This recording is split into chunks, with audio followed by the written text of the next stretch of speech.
got to do a little bit of work to the old race truck here. So how about we do a cold start and we get it in the barn?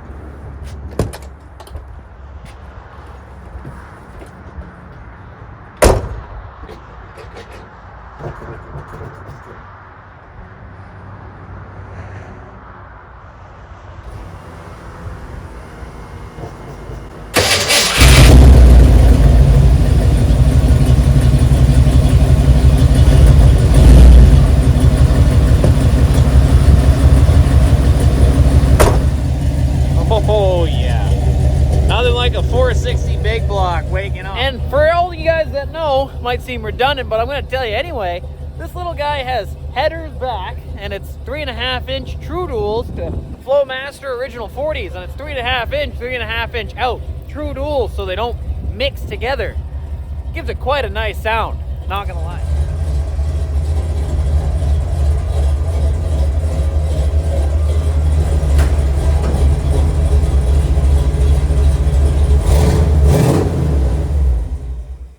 So one thing about this race truck, when we made it the race truck, we added the roll pan, all that stuff, made it look some slick, you know what I mean, at the end of the day. But I've really been missing towing with the thing, and it's already set up for it. Just needs the hitch put back on and the wiring redone on the back to accommodate this trailer hitch. I think I want to put it back on, so that's what we're going to do today. We're going to add some functionality back into our race truck here, because you never know. Might want to pull a car trailer, might want to do a rolling burnout per se. That would be sweet. So let's see about putting the trailer hitch back on the truck. Welcome to Ohio State Rush.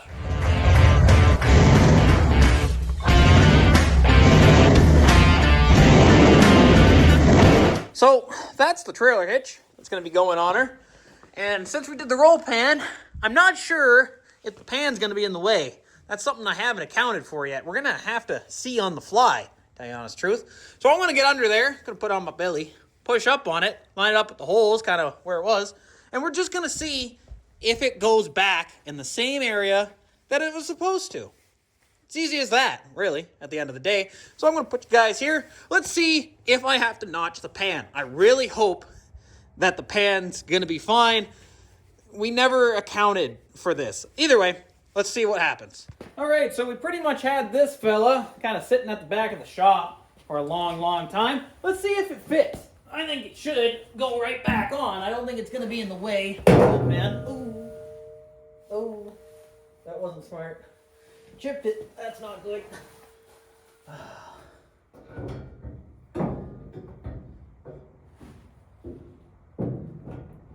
So it fits. That's good. The mounts for the fuel pump we're gonna have to move. But it's not a big deal. So what I gotta do here, I gotta cut all the zip ties along that rail where the holes were for mounting this guy on. I'm gonna have to drop down that fuel pump as well. Not a big deal. Let me cut the zip ties, let me drop the pump. I'll bring you guys right back when that's done. All right, so we got the pump down, we got the zip ties off. It should just be as simple as bolting this guy onto the frame, and then we can deal with the wiring right after. So that's what we're gonna do. Give me a second, let me get the bolts, let me put it in, I'll bring you guys back. All right, well, that's what it looks like. And to be honest, I don't really love it, to tell you the honest truth. It's not my favorite thing, having this big old low-hanging fruit, especially when we made the roll pan to clean her up, as you can see. But at the end of the day, it adds functionality back to the vehicle. But I think in the future, won't be until likely the winter, I think we're gonna move that hitch up. If that hitch right here was there, I think we'd be right as rain. Or even if it came through the roll pan, that way it's kind of hidden. That way we would retain our functionality, but you know, it doesn't have a big old dirty hitch that's kind of hanging out at the bottom. Either way, that's kind of my opinion. Some people might love it, other people's might not. It's okay, we're all different. So now I gotta start wiring in the trailer plug. So this is our trailer plug, you know, in question. And we got the old wiring from when it was in the truck. I think what I'm gonna do is just separate my joining connectors that I had and then wire them in direct like I had them before. I think that's gonna work out just fine. We can figure out where we're gonna put this guy after, but first we gotta get him wired in. So what's kind of going on is when I cut it off the last time, basically this was spliced in. Then when I redid the wiring, right, and got rid of it, all what I did is I cut this guy out and brought them together. So I'm just going to cut the old splices that I had in this, take those guys out completely, and then we're basically going to put this guy back in. Nice and easy, really, at the end of the day. And we'll go one wire at a time. So green to green, black to black, etc., until we got her going. Because at the end of the day, we only have 5 wires. Brown, green with an orange stripe, black with a pink or purple stripe, black, and then orange with a blue stripe. Basically, that is your marker, your turn, left and right, your stop, and then your ground. So that's all we're doing. We're just going to connect them back together, and we should have functionality back on our trailer plug. Alrighty, so now we got this whole thing all wired up. Should actually work now. I just got to put the ground in. So I'm just going to drill a little pilot hole, zing, put the bolt back in, and then we're going to go in the truck. I'm going to try the lights, and we'll also have a test light on that, and we'll see if it lights up. All right, so now that it's all plumbed in, what I'm going to do, I'm going to turn my lights on. There we go. So, as you can see, lights on the truck work fine. So, I got this guy set to ground, and we got this guy right here. We're not going to check the big pins because, you know, we don't have an RV, so we don't need. Basically, we're looking for one that's going to light up.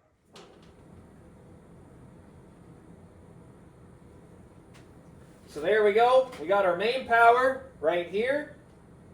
That guy's running good. That's our signal on this guy. If I put this guy in here, right? I don't think I'm going to be able to do that, but we'll switch it to the other side.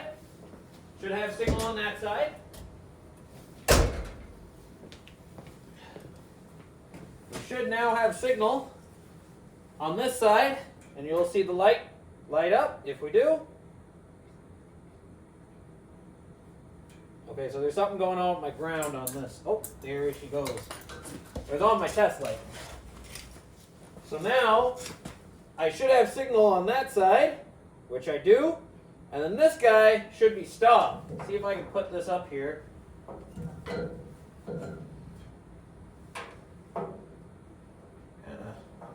Sit him, I don't know, maybe like so.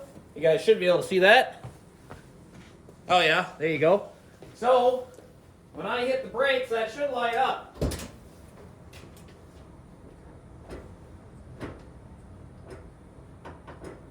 Not sure if it lit up. I'll have to review the footage and see. So I thought I was going crazy there because I couldn't see my stoplight on my test light. So I put the old Stop Lightinator 5000, courtesy of Zip Ties and Bias Plies. I think that's called a fast idle stick when it's one pedal over. Either way, so we put that guy on there. We got the stop lights going. And I was checking this pin right here. And obviously nothing's happening. But what I should have been checking is my 2 signal light pins, because those work as my stop lights on this guy. Interesting, eh? It's just how things go sometimes. Either way, we're going to pull that guy out, and then I'm going to find a nice spot to put the actual plug-in, likely somewhere underneath the truck, kind of hidden. All right, so this is where I elected to put my plug-in, over right here, pretty close to the hookup, which is good. And then I'm likely going to add a little tiny loop down here that the plug-in will have to go through. That way it doesn't rub on my roll pan. So there you go. That's kind of where it's hiding right there. That's kind of the look that you're going to get from the back. Let me back up here all the way. It's kind of what you're going to be seeing at the end of the day. Might make a filler panel for right here. Who knows? Something just to kind of hide everything out back. But really, the wires and all that stuff is going to be well loomed on the back side of this anyway, so it might not look too bad at the end of the day. So now we got to deal with that fuel pump. Specifically, the mounting, because it used to mount exactly right where that trailer hitch is now. But I think if we just bend that mount, because that's kind of what we did at the very beginning, as you can see, it's flat now, but it used to be a 90-degree mount. If I take that mount and I bend it, I think we can just drill 2 small holes inside the Reese hitch itself and then mount it right there. I think that'll work out some slick. There we go. I think that's pretty good at the end of the day. So let me drill 2 holes, put that guy in, and we'll mount up our pump. All right, so that's pretty much the completed setup.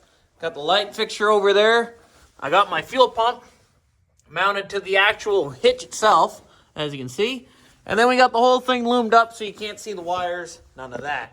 Anyway, I think that turned out pretty darn slick on that. I'm gonna go wash my hands, but we got some stuff inside the truck that we're gonna do now. So one thing that doesn't really bother me too much, but the girlfriend would really like to have, is the bezel back on the interior of this truck. Basically, you know how these aftermarket radios go? They don't really bolt onto these very well. And there's aftermarket plates you can get to retrofit basically this guy in there, all that good stuff. I could make a plate. It's not that difficult, but it all takes time. So what I'm going to try to do is we're going to try to put this guy in. And, you know, we're just going to see if a ton of hot glue will hold this guy inside where it's supposed to be. Like, we're going to bend the tabs the way we should and all that stuff. Do what we need to do.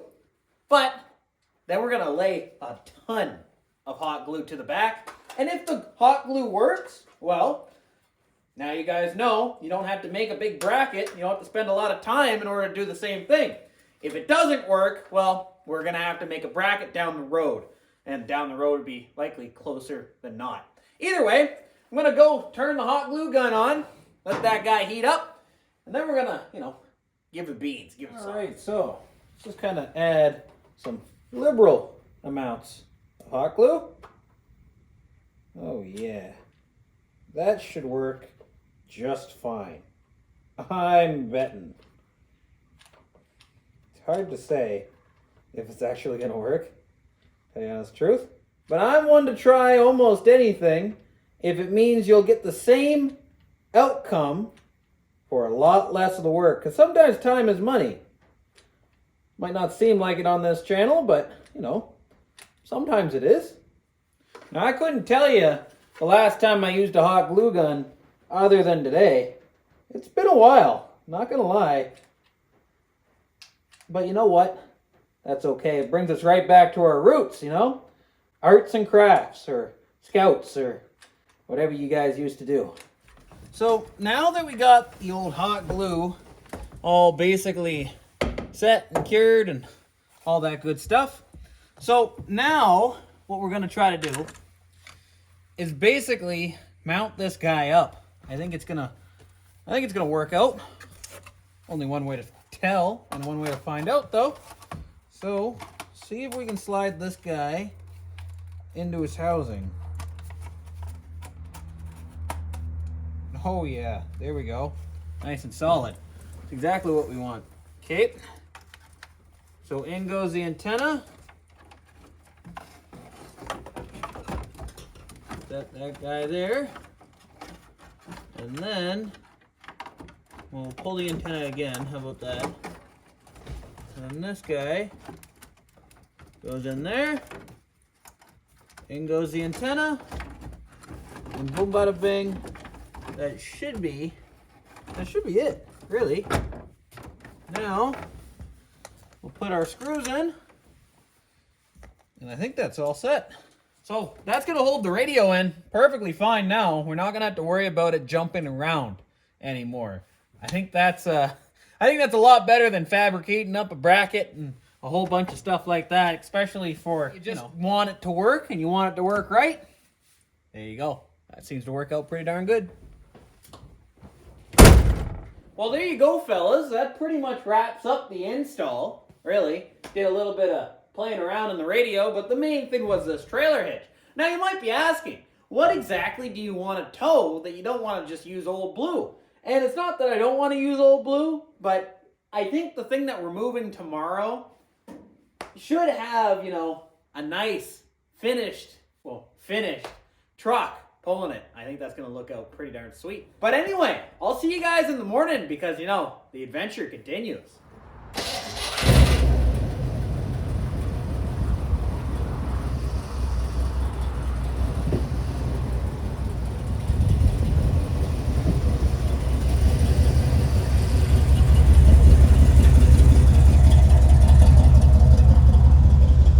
You know, it just looks cool with the dual pipes coming out. And you know, it's -1 right now, so that's pretty awesome. One could likely guess why we have the trailer, the truck, and everything.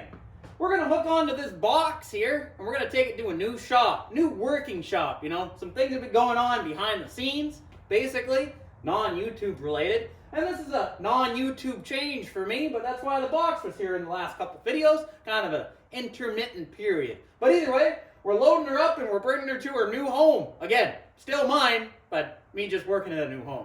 Either way, let's bring that guy on the truck and let's get out of here.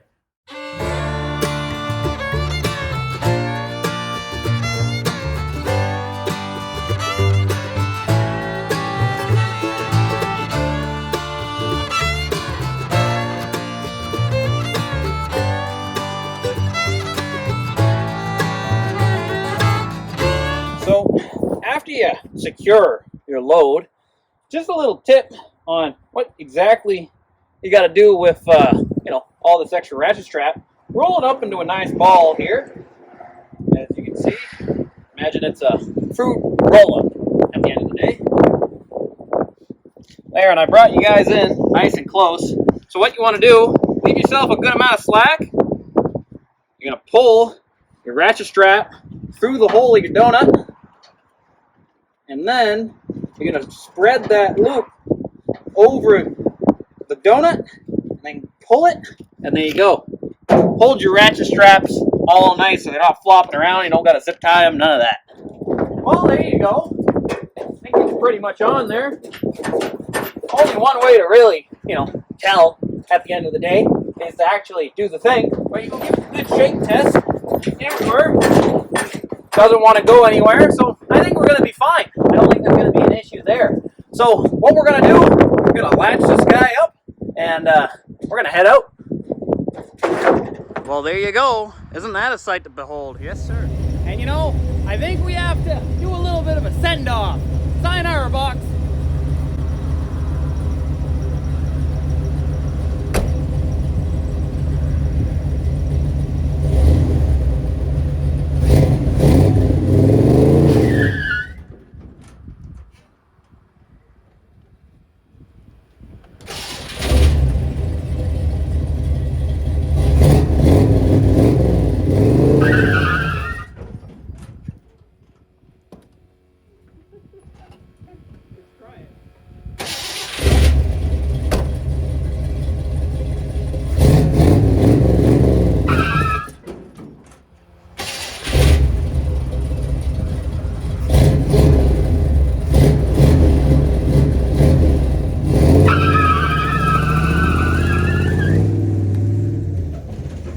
Well, if that's any indicator of where we're going, I don't know what is.